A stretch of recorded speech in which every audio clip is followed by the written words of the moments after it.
Hey, it's Concrete, and I'm Topical. Today I'm going to be talking about the new Capella flavors. They're on the website branded as Summer 2018 flavors. We should probably talk about them before it is no longer Summer 2018. So the first three are from their SilverLine range. They have their Candied Watermelon, their Tropical Fruit Punch, their Crunchy Frosted Cookie, and then last is a normal Capella flavor, Green Apple Hard Candy. So we're going to start out with SilverLine Candied Watermelon. This pretty much just tastes like watermelon bubblicious gum. Actually, it's kind of uncanny. So there are a whole lot of fake watermelon flavors, right? Like most of the watermelon flavors kind of lean that way anyway.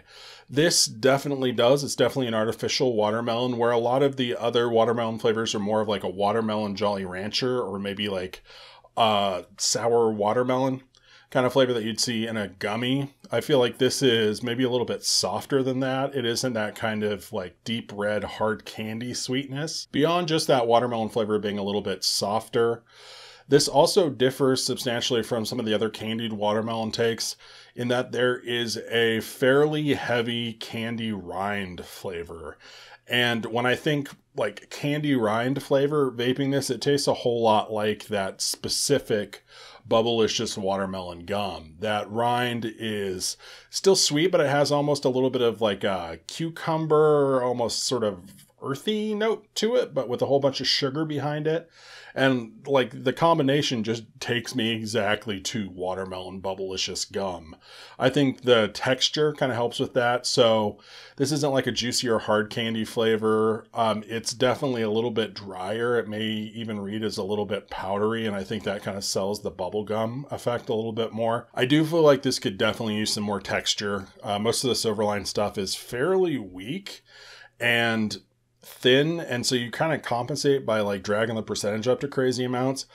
This doesn't really work at anything past like 9 or 10%. Like it gets kind of floral because of that watermelon. Ultimately, I think this is a really interesting concentrate because it kind of presents you with that very distinct flavor, and it's like a puzzle basically. You got to figure out how to deal with the fact that A, it's slightly floral, it's a little bitter, it's a little chemical, and B, it doesn't have a lot of texture. So I would use this as the primary note in a mix, probably between 6 to 8%, with the idea that I'm going to have to bring something in to kind of tame down the rough edges of that watermelon and also add some texture. That's kind of where the vanilla swirl comes in for me, but I think you could use like marshmallow or TPA's whipped cream or something, because you kind of want to mute this flavor out a little bit, round the edges off and give it texture. But I think overall, if you're interested at all in that very specific bubblicious watermelon bubblegum kind of profile, this is definitely worth picking up. Next, another SilverLine flavor. I have their Tropical Fruit Punch. This flavor is a crushing disappointment. So it starts out on a really, really high note. So I'm assuming the profile here is like red Hawaiian punch. It has that very distinct sort of pineapple juice base with like some like deep red kind of like guava notes to it. It has a little bit of sweet citrus. The inhale and then the first part of the exhale are actually probably the best Hawaiian punch flavor I've had in vaping. It's nice, it's smooth, it's actually kind of juicy, it's not too dry, it's not too sweet. Like it's a super, super promising start to a Hawaiian punch vape. And then the cherry comes in. You start out on like that nice like guava note with the pineapple and the sweet citrus, and then you taste like a little bit of like a sweeter maraschino cherry, and it's okay. Like it actually works pretty well. I think there's probably some cherry component to the actual red Hawaiian punch, but towards the tail end of the exhale, it all turns into off notes, right? So cherries usually have that pretty grotesque combination of like benzene and like off-gassing plastic, medicinal, like all those bad off notes usually go with cherries. And unfortunately, all of those show up on the very end of this very, very promising Hawaiian punch style vape. So that's probably enough for me to kind of swear off using this. I think if you are going to use it and you don't hate those kind of cherry notes, I still think they're going to be a little bit much if you really crank it up. I'd probably stick around like maybe 4% if that cherry thing isn't going to bother you. But after testing this at various percentages, it was enough of an issue that unfortunately I'm probably going to have to just forget about this one. Capella went all in with adjectives on this round apparently. Next I have the SilverLine Crunchy Frosted Cookie. Shout out to Adam, aka Chemist. He tried this and said this tasted like bad Christmas cookies, and he was pretty much dead on the money. So, crunchy frosted cookie. It is in fact all of those things. Again, adjectives.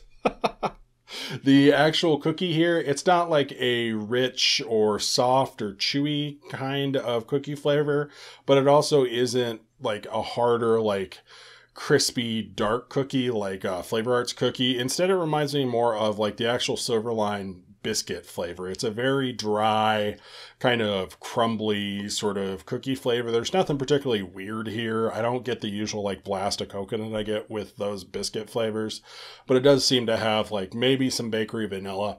That's about it. It's pretty nondescript as far as cookie notes go. There is a frosting here, but to me it reminds me more of like a royal icing, which is just like egg whites and powdered sugar. Like it's not like a richer buttercream kind of flavor. It's just a very dry, almost sort of powdery, like sweet icing flavor. The overall effect is interesting. I want to say like the actual taste of this flavor reminds me of whatever like weird combination of like sugar and vanilla that they use that make things taste sort of like cake batter dip. It's like that, but not like as rich and oily as Capella's cake batter dip, or not as like full as Flavor West cake batter dip. It feels kind of like a diet cake batter dip flavor. I do have some sort of major issues with the way this flavor seems to be constructed. So when I'm vaping this, like the top part of it, like all up in my sinuses, right? Like it's a very, very accurate kind of flavor to that crunchy frosted cookie profile. And the room note on it's actually crazy. Like it literally smells like a bunch of those cookies. Like it's dead on. There's a little bit of like drier, crumbly texture down in the base here, but the actual body of the flavor just isn't there for me. So while I'm getting like those cookie notes like up top and a little bit of texture, there's just this big slug of like sort of weird, vaguely fruity, slightly bitter, like chemical flavor, like right down the middle of it. And it's kind of a bummer, honestly. Like it's going to be a little bit hard for me to sort of work around. Granted, I've had this steeping for all of a week, so maybe after a month it magically goes away, but I've never really had a cookie flavor turn around like that with extra steeping. Because of that weirder sort of chemical bitter base to this, I'd shy away from really using it as the base for a recipe, like a really strong primary flavor. I feel like using the cue of sort of like diet cake batter dip, you could probably work this into some stuff closer to like 3 or 4%, but you're going to want to lay it over a really solid bakery base that already has most of the texture that you need, and kind of hope that some of those off notes aren't really going to clash with anything else going on there. So this is interesting, but I think ultimately it fails a little bit on execution. But hey, cheap Christmas cookies, who doesn't like that? The big difference between normal Capella and Capella SilverLine is supposed to be that the SilverLine stuff is formulated in-house, so it's cheaper. So for some reason, they couldn't formulate a green apple hard candy in-house because that came out as a normal Capella flavor. It's going to be slightly more expensive than the other ones, but I figured we'd go ahead and throw it in here. So since it's a normal full-fat Capella flavor, pinky's out, we're getting fancy. This is a situation where having a lot of adjectives in the title for this actually works out really well. So Capella says this is a green apple hard candy. This is basically a green apple hard candy. It's really well done for that kind of niche profile. The actual green apple here reminds me a lot of just the normal Capella green apple. Capella's green apple is probably one of the more easygoing green apple flavors. It definitely already leans towards candy, and I feel like this probably amps that up a little bit. It's a little sweeter, a little bit flatter than some of the more realistic green apple flavors. It also doesn't have nearly the level of that kind of like acetone chemical note. I think if you're really looking for that in this, you can kind of pick it out on the edges, but if you've tried other green apple flavors, this is actually pretty well done. It also doesn't have any of that like light butyric kind of barnyard funk to it too that a lot of the other green apples and even some of the pears can pick up. Overall, it's a very sort of well executed, heavy, sweet, with maybe just a hint of tartness, candy green apple flavor. It's like a Jolly Rancher green apple. As solid as that green apple is, I think maybe the hard candy part of this is a little bit more impressive. So everybody's tried to make Flavor West hard candy not be bad. It's an ongoing process. I have yet to see it done successfully. It's super floral. It maybe has like some textural effects or whatever, but ultimately you're usually better off without Flavor West hard candy. This is actually a pretty well executed kind of hard candy vibe. I do get like maybe a little bit of extra chemical note that I wouldn't necessarily expect given that green apple, but it's nothing overbearing. It's nowhere like nearly as offensive as some of the other like hard candy based kind of solutions. It does pretty much do the texture though.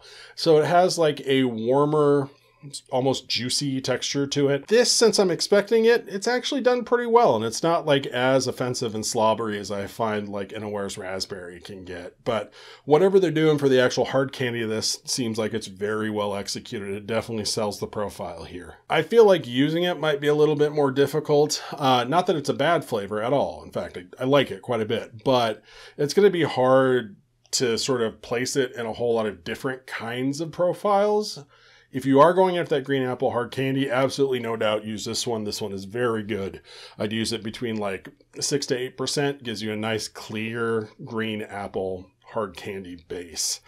You could stack more fruit on top of it. You could add like some watermelon or some strawberry or whatever. I don't think you're ever going to really get away from the apple in this concentrate.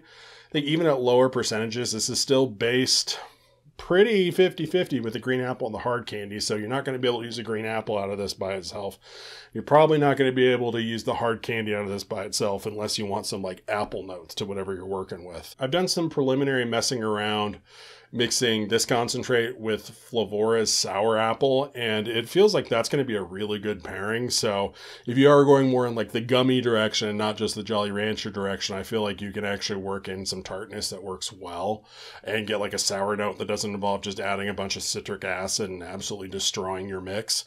But overall, I think if you need a green apple hard candy flavor, this is probably the one to beat now. So yeah, super topical. That went quickly. Actually, overall, I think I was more impressed with this batch of SilverLine than I have been with some of the other SilverLine stuff, but Capella's SilverLine is a weird thing, so we'll see where it goes next. I did want to say, if you wanted to check out the detailed flavor reviews for these and also other stuff on my super awesome professional website, tasteofconcrete.com, feel free to follow one of the links down in the description to the detailed flavor notes, and you will end up there. So we're going and doing more Vape Train Viewer's Choice after this. Thank you very much for watching. I do appreciate it. I will catch you later.